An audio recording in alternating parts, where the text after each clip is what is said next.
You are how you act. Why fearlessness must come from your identity. Posted to EliteDaily.com by Dan Cumberland. One of the most amazing facts about humans is that our identities are a collection of stories. Essentially, we are the stories we tell about ourselves. The choices we make all flow from those identities and thus from those stories. I spent the month of February leading a community of people who faced fears and courageously made new stories for themselves.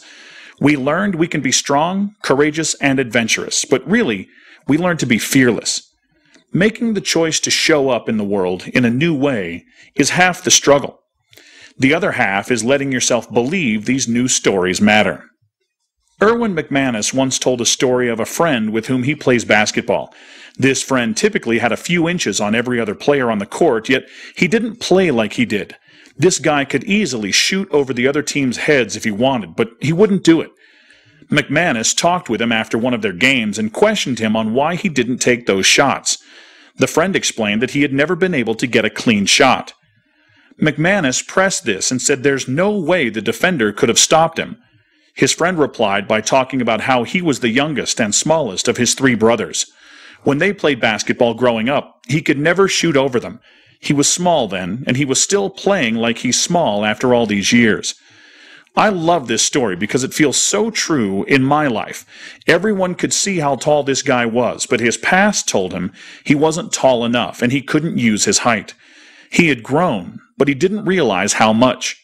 The same is true for you. You've grown, but you may not realize how much. Choosing to show up in a new way, to face your fears, to be bold, and to speak up is an important part of the growth process. The second and more difficult part is to actually believe you have grown and you can do the kinds of things your older stories tell you that you cannot do. In the present, you're already doing them. If you could just see yourself, you'd see you've already grown. If you could see the way others in your community already see you, you'd see it's already true. But will you believe it's true? Will you believe you can be and already are courageous? There's a push and pull struggle that will inevitably happen. You'll start to believe the new stories, but then the old stories will speak up, leaving you questioning everything. I'd like to invite you to believe you already are fearless. I'd like to invite you to believe the very thing we already know about you. You have what it takes. I'd like to invite you to step up to the task of being whom you were made to be. Enough with diminishing yourself, enough with modesty, and enough with trying to fit in. You were made to be a person of courage. Will you allow yourself to be? This shift, whatever size it may be, has the potential to change everything.